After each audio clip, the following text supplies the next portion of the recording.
크로아티아에는 최대 규모의 초창기 네안데르탈 유적지인 크라피나 동굴과 후기 유적지인 빈디자 동굴이 위치합니다.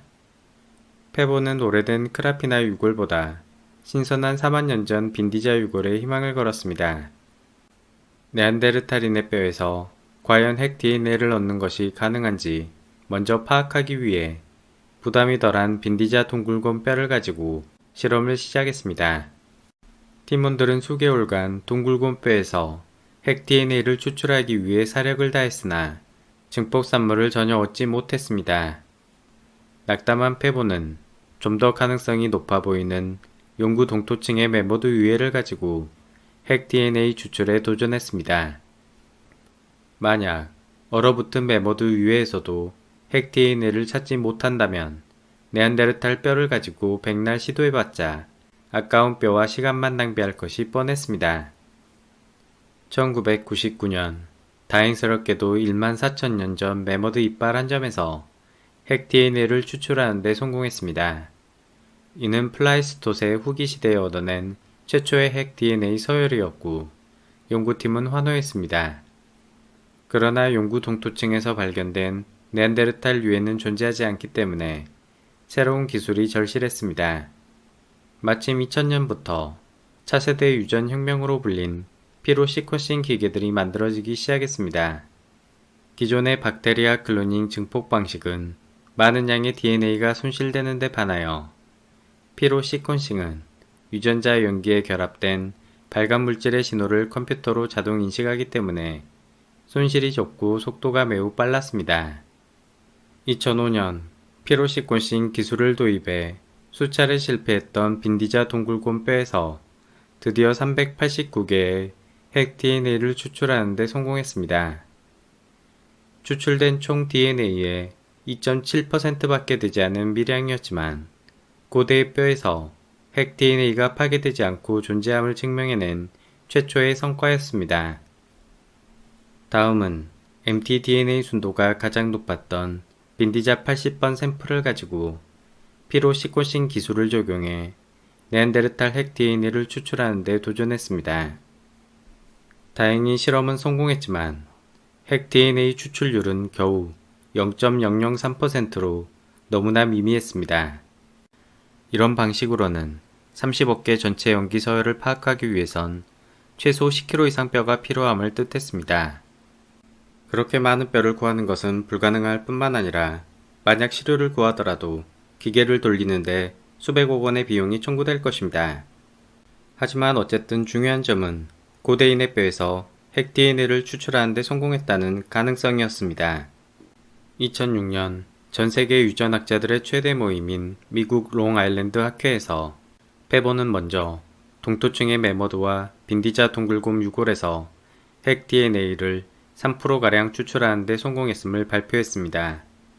그리고 네안데르탈 DNA 데이터로 넘어가자 학회장에는 정적이 흐르며 관심이 집중되었습니다. 수만 조각의 DNA 단편 중에서 겨우 0.003%밖에 되지 않는 네안데르탈 핵 DNA를 화살표로 가리키자 학자들 사이에서 탄성이 터져나왔습니다. 페보는 기자회견을 통해 2년 내에 네안데르탈인의 30억 개의 유전자를 완벽하게 해독하겠다고 선언했습니다. 일단 일을 크게 저질렀지만 샘플 확보와 프로젝트 비용, 추출률을 높여야 하는 커다란 숙제가 여전히 그의 어깨를 짓눌렀습니다. 또한 버클리 유전학 연구소의 수장 에디 루빈과의 협업이 종료되면서 믿음직한 동료가 최대의 경쟁자로 변했습니다. 페보는 더 많은 빈디자 샘플 확보를 위해 크로아티아에 재방문했지만 박물관 측은 부정적 입장을 취했습니다. 유전자 기술력이 부족한 상태에서 귀중한 뼈만 낭비시킬 수 있다는 이유를 내세웠으나 눈에 보이지 않는 견제가 더 컸습니다. 페보는 수개월간 학계와 정치적 인맥을 총동원해 겨우 8개의 빈디자 뼈 시료를 얻을 수 있었습니다. 정말 어렵게 구한 뼈였지만 대부분의 핵 DNA 추출률은 겨우 0.1%였습니다. 다만 빈디자 33번 시료 하나만 3%의 높은 추출률을 보여주었습니다. 더 이상 뼈를 구할 방도가 없었고 남은 해결법은 단 하나, 핵 DNA 추출률을 높이는 수밖에 없었습니다. DNA 정제 과정 중 여러 화학약품이 사용되는데 얼마나 많은 DNA가 손실되는지 실태를 파악하기 위해 방사성인을 부착하고 버려지는 부산물에서 방사성인을 검출했습니다. DNA 손실률은 무려 95%로 현대인의 유전자 검사에서는 전혀 문제가 되지 않으나 고대인의 연구에서는 재앙 수준이었습니다. 페버는 기존의 알칼리 화학용액을 이용한 이중가닥 분리법 대신 열처리 분리법을 개발해 DNA 손실률을 크게 줄였습니다. 또한 과거 실험에서 사용했던 부산물을 버리지 않고 모두 냉장고에 저장한 덕분에 핵 DNA를 추가로 추출할 수 있었습니다. 추출률을 높이기 위해 온갖 새로운 방식들이 논의되고 추가되었으며 결국 10억 개가량의 충분한 핵 DNA 조각들을 확보하는 데 성공했습니다. 다음 난관은 10억 개의 조각난 DNA 단편들을 알맞은 모양으로 배열하는 매핑 알고리즘을 만드는 것이었습니다. 2009년 드디어 3년 만에 네안데르탈 유전자의 전체 매핑 작업이 완료되었습니다.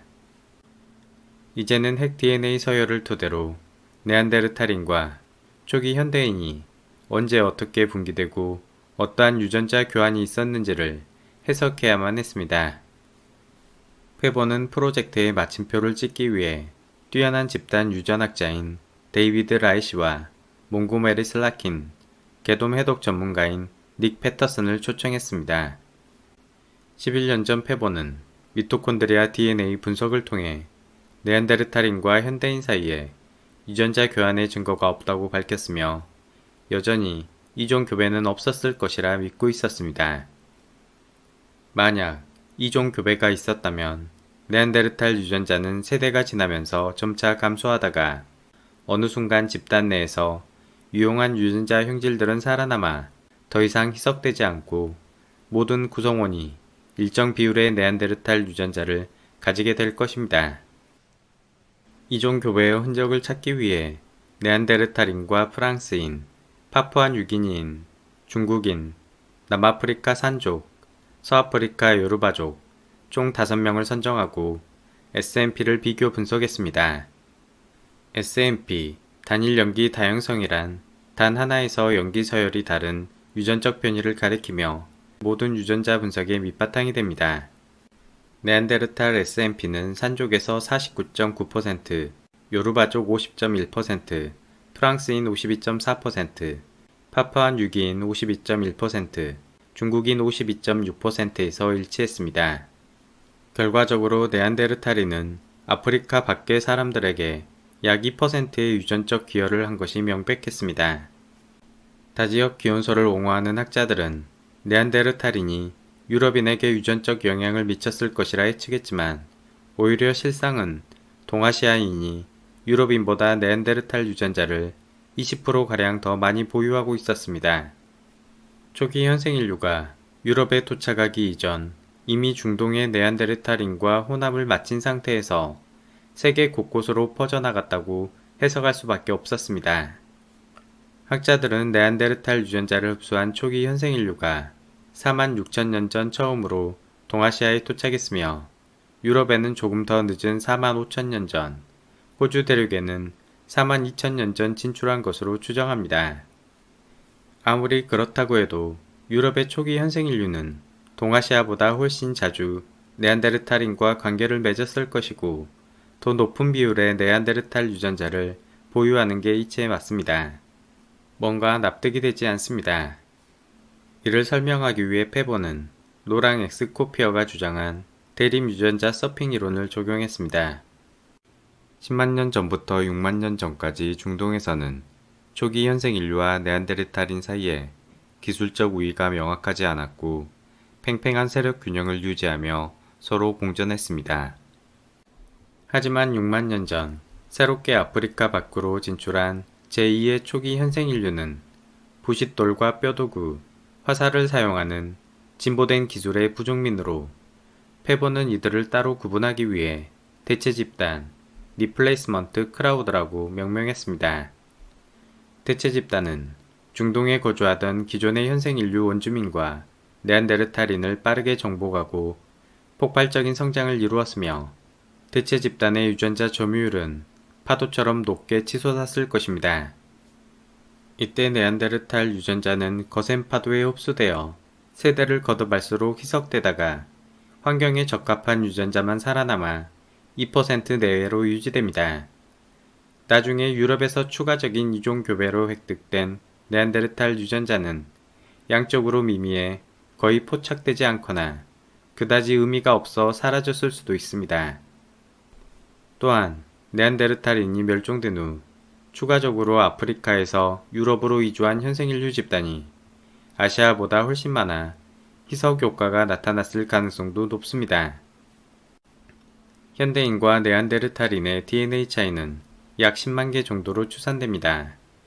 만일 현대인이 10만 개의 용기를 조상용으로 되돌리는 상상의 실험을 한다면 그 사람은 유전적으로 60만 년 전 네안데르탈인과 현생인류의 공통조상인 하이델베르크인과 비슷한 모습을 가질 것입니다.